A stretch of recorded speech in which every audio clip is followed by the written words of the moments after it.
Byabire bitairwa hanguto nka Jackson Road, Johnson Road hamwe na nenguto kuza district hati byakikora bwanyuma y'abashuba kubiba. Sande Eric muhezi wa town clerk wa Kabare municipality nagira ngo buri kitara bakabana bakigura miliyoni 9 beito bwa hata abashuma babanyangareze no bukirabe kiringu haina bakwatsirwe ashabira bataka okwa yabo bona abarkwejumbiro mbikorwebi twate sente za kanso tugure bitara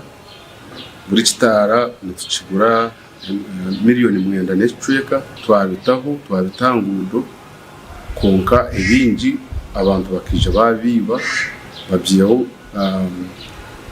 solar panels bamara batwara na batteries nangwe bindi batwara na poles. Sande Eric nayongera shobora ngo nobwo abashuma barabe berisize karungu bonka bikiri kwataho tubararekeraho omurumo gwo kore ngute zirihe bitara twineho enguto embi ahari kuzaho mwirima ukashanga abantu babategerayo aho ahantu ntwenda kutaho ebindi bitara. Already twine enguto ziturkwenda gukora umuyusi meet program ensia kandi buri ruguto rweno turakore niruza kuba rwine mu ibitara ahubwo kuba design y'uruguto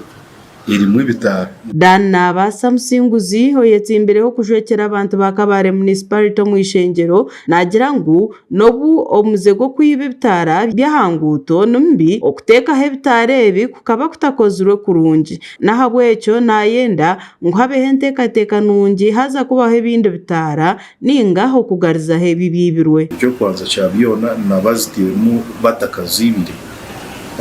enyingi zitazitakayaka emyanya yibagitiremu eretenga ngo panels zibe ziratunga access amushana konka ebimwe bakabita hasi y'emiti konka kandi bashobora na quality y'ibintu bibarese na yerike yabetabonye mwe ntekateka ngo twaza kore icyo kintu abantu babanze babiplanira kugira ngo hariho kiti cy'amashanyarazi mukarebe byingi babita akabya amashanyarazi byabire bitura. Musinguzi nashaba abantu baburijo okugumana barebuze ibintu government kubeteireho kandi kweyongera za kamera omurembo rwa Kabare okureba ngo barwansabo abarkwiba ibintu bya government. Abantu ebintu byo kwerinda n'ikintu kikuru no abatemu barimo tine ngo kutwoguma tutine matara so twine kugira amatara rero gaheza kubaho turebe mutwataho uburyo bwo kurwanisa aba bari kugiba so aho no ndashabira polisi ndamanga na cameras zirimo kongati namanya muri Kabare twire mu cameras zingahe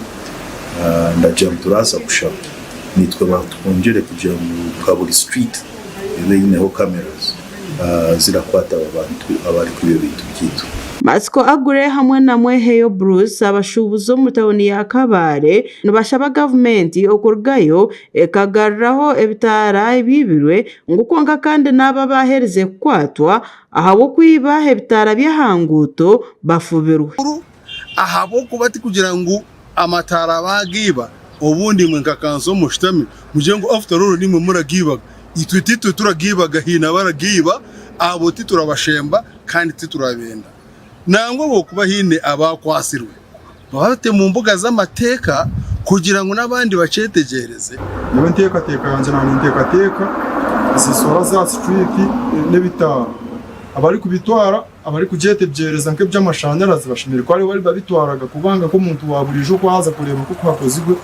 nabatine ko kwakakitemba kandi ikindi cya kabiri tahine ukiteka obwahati zabazashyikiresha hemwezo mwabazi yo mwirima ndindindi nubwo gukwakira ho myanya bitara ahamwe na nejo heyo bitara byibirwemo gasha kwa Kosbat namanya abwatayar West mu Kabare.